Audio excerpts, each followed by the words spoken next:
నాయకుడు పుడతాడా, తయారవుతాడా సార్?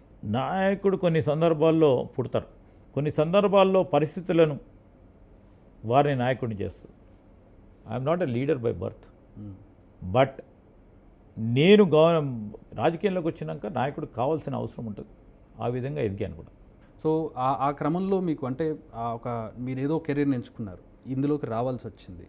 ఆ టైంలో మీకు బాగా సపోర్ట్ చేసినటువంటి మీ అంటే ఇప్పుడున్న సమకాలీన రాజకీయ నాయకులు బాగా దగ్గరైన వాళ్ళు ఎవరు? ఇప్పుడు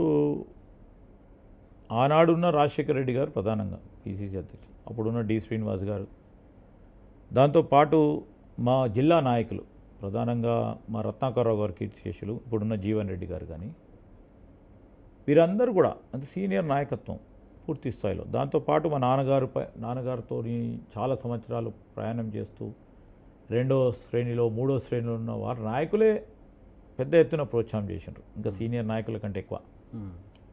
సో వారి ఆశయాలను కొనసాగించాలని ఒక దాంతో జిల్లా వ్యాప్తంగా కూడా ఉన్న వారి శిష్యులు కానీ వారి అభిమానులు కానీ వారు చెప్పే మాటలు కానీ మాకు స్ఫూర్తిని కలిగించి ముందుకు